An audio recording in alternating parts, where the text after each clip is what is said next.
Welcome to the Answers Yes podcast, where we interview some of the most interesting people that have said yes to opportunities in their life. We hope that through these stories, you can learn to create your own destiny by saying yes along the way. Join us as we explore the new series covering topics such as passion, integrity, and hard work. I'm your host, Jim Riley, and I hope you enjoy these interviews as much as I do. I believe that everyone has an important message worth hearing.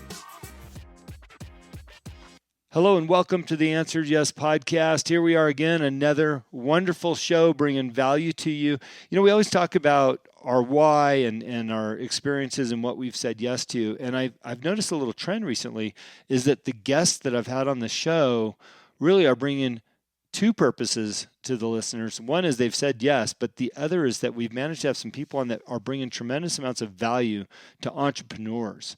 And today I've got Shawn Khorrami on the line, and he's got a wonderful marketing company that I believe can be of value to everybody. So Shawn, thank you for being on the show today. Hey, thank you, Jim. It's a pleasure to be here. Looking forward to talking to your listeners. Anytime I can get on a Zoom call and see beautiful, sunny Southern California on the backside, at least I can dream about what it was like in my beach days. Yeah, we love it here. Yeah. It is. It's one of those special states, and I've been to all of them now. And California does hold a special place in my heart. So again, thank you, Shawn. I love to get some background on our guests, and maybe you can walk us through some of your early years in business, even if that goes back to college, or if you were an entrepreneur when you were a kid. I know that there's something about being 16, being an entrepreneur. We'd love to hear about that because I've noticed there's a trend. You know, I used to sell gum on the playground, making money as a I don't know, I was 10, 11. It starts early, doesn't it? Yeah. I've done similar things. But my father, I'm an immigrant. And I'm originally from Iran. Mm-hmm. And my father had his own business in Iran. And after the revolution, decided to make his way over to the US. He didn't find it to be a particularly safe environment.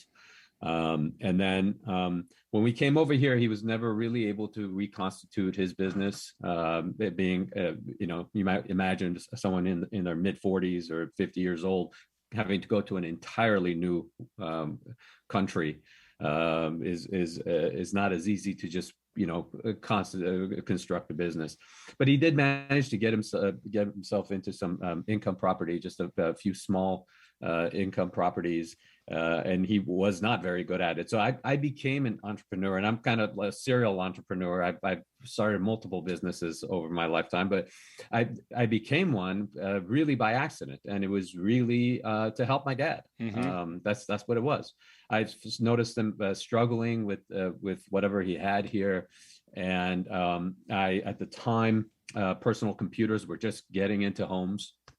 And I constructed a little very basic database program. I mean, you got to imagine at that time, a personal computer you had at home had 2 megs of storage space. Yeah. 2 megs, right? Now you get the choice of buying terabytes, millions of times that, right? Yeah. And so, constructed a little database program, started helping him manage these properties, and started going well for him. And then what happened was he said, hey, you know what? I got some friends that are in the same boat as me. They're having the same problems. And back then, like having a management company on small properties like this was not really doable. So I was sort of filling in this gap that there was. And so I went to his friends, and then this thing kind of grew and became its own little company. And I started when I was 16 years old. I always believed in formal education. That's by no means over my life. I figured out that does not mean you're going to be successful, nor does it mean if you don't have it, you're not going to be successful, right? Right. Plenty of people, I'm sure you know plenty of people, so that have been very successful. But I like that kind of cramming of information into my brain, and I also like getting an overview, mm-hmm. whether it's theoretical or not, of what I'm looking at. And so I went to college. I got rid of my business. I went to college, and I got degrees in mathematics and computer programming and economics. I kind of backed into an economics degree, mostly because I didn't want to get out of college. And I've taken so many courses in economics. I was able to do that. I went and got a law degree. Since then, I've had formal education, which means not a degree, but substantial coursework in marketing, in sales and accounting. And you kind of see a pattern. These are things that I thought I would need in order to run my own business, right? The skills I thought I would need to have. Through college, I never really looked at getting a job, and I never did. I was always doing kind of my own thing. And though I had classmates that would say, oh, I'm applying to this company, or I'm thinking about going in this, it was just never a thought in my mind. And, kind of recently it dawned on me when I told my wife, I said, I've never done a resume. I've done bios. You've seen my bio, right? Sure. But I've never done a resume, right? I've never worked for a company that I haven't had ownership interest in. I've never had that perspective. The downside of it being, I've never had the perspective of having a direct boss. I've reported to boards, I've reported to lenders and capital sources, but I've never had a direct boss like that. So out of college, I started my own business. I went on from there. And the reason I've started so many businesses is that I look at processes inside of any business that I'm running, and I try to, I'm a assembly line guy.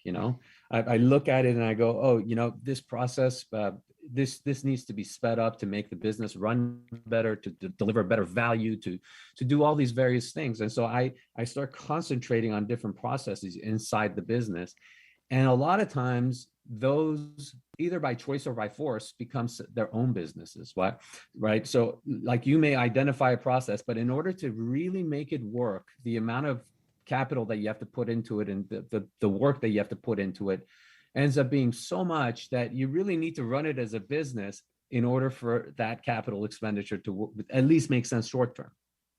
And so, over time, I would go and identify a process, and I would then actually go market it to my own competitors. And then I would identify different markets in which, the process could be used, or the product could be used, and I would go market it there. And so I would develop different businesses that way. And, over time, what happened was some of these businesses grew to 8 and 9 figure businesses, and some of them were massive failures, right? You always have things that you just fall flat on your face with it. You think you're doing it right, and you're not, and at some point fails. And so I've had massive failures and massive successes at the same time. As by the way, you'll see with any entrepreneur, they've had it. However successful you look at them as being, they've had all these different ventures that they've done that have just flopped. It's very common. Yeah, but Shawn, I want to touch on this for a second, because I think it's really important to identify what you've done in some of these stories you're starting to tell. I've done similar, right? Right now we're looking at leasing out the space to open a coffee shop that my wife wants to do, right? And she's got some partners. But what I've noticed is the building lacks good property management. So then all of a sudden, well, let's solve the property management problem and then integrate into this coffee shop location, right? There's 2 businesses there. And it sounds like you've identified ways to generate a business out of a business and expand it. And like you said, some take off and some fail, but you're solving a problem and a need and taking a risk on it. And a lot of them pay off pretty well. Yeah, I mean, you really have to concentrate. And people, a lot of times, and I have, even relatives that are like this. And part of the reason, by the way, people kept coming to me and because they've seen successes I've had or failures I've had, and they've said, oh, geez, I'm in the same boat. Yeah. And one of the advantages I have is pretty much as a smaller, medium size business, if you've been in any situation, I've probably been in that myself. Yeah. Part of it because I've done so many things, but also because, and I'll say the PG version of this, because we both have kids, is I have more guts than brains. Yeah. So I tend to try things. But I always say, and I have relatives that sit there and go, oh, I want to go make money like this, or I'm going to make a bunch of money that, or what? No. I always say, try to deliver value, identify a need and fix it. Yeah. And the money will come. Yeah. Okay. And then you can start concentrating on who else can you help with what you're doing. Right. again, and come at it from the place of help and bringing value and taking care of a need or a problem. If you do that and identify people and markets that have the same need and that have the same problem that you can fix, then you will be successful. It will work, and I mean, there's other things that have to go right, Sure. but it always starts from there. The same thing as I accidentally became an entrepreneur. I was just trying to help my dad, Yeah. right? You try to help someone, and it works out to a certain thing. And so I always correct people when they start doing that, and say, don't just start talking money up front.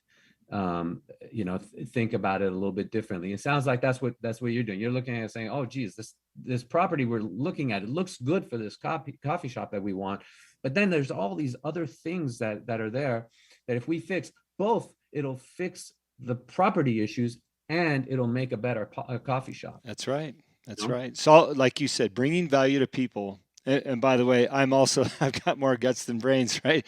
And I've paid the dummy tax, so others don't have to, right? So we've been around long enough, Yeah. But yes, definitely bringing value to people first. So often people want to put that money first, right? And they don't realize, that's not the important part. It will come. And the funny thing is, you had a. I was listening to one of your recent programs, Shawn Doyle. You had a marketing company. He has a marketing company, and he talked about how people don't give the marketing side enough of a chance, and you need to give it enough of a chance. And part of it is that they're immediately looking at, oh geez, marketing is about getting money out of people and this and the other. That's not marketing. Marketing is about identifying a problem and telling people, making sure that people know, hey, you do have this problem, or they may have this problem, they know about it, and saying to them, I know you have this problem, here's how you fix the problem. Marketing is about the customer. Sales is about you, right? That's how I can fix your problem. But marketing is about the customer. And so you're always looking at that person and saying, hey, I know you have this problem. Here's what it feels like. Here's what it I know exactly where it is. And if you do that, then you're doing a good marketing program.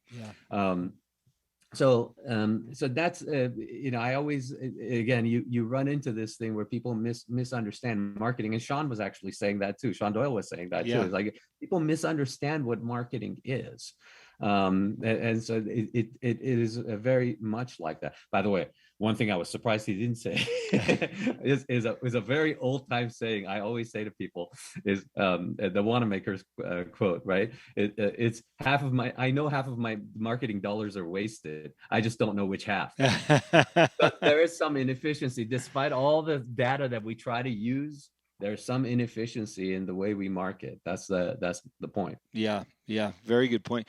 Speaking of marketing, there's some topics that they had suggested we talk about, and they really resonated with me. I don't usually go typically right off the notes, but I love some of the lines that are in here. The first one is, the product is not the business, but the business is the product. Yeah. I always say that.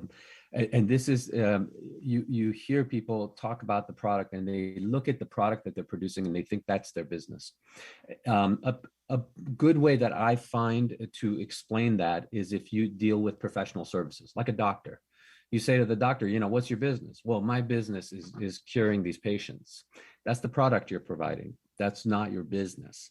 Your business is all of it, is how your support staff is, how people when they come in, how they're feeling inside your place, how you're reporting to them, how you're dealing with them. All of that is your business. And that, by the way, is the product. Mm-hmm. That is what you're delivering to the world. That's the thing that you're giving to your patients. Your patients aren't just sitting there going, oh yeah, I'll go sit at a table and this doctor will fix this thing. They're saying a lot of times, and by the way, this is part of the reason, for example, with doctors, even staying on that topic, there's concierge service, right? Is that patients want a certain type of service that's more than just I walk in there and you just help me. And so there's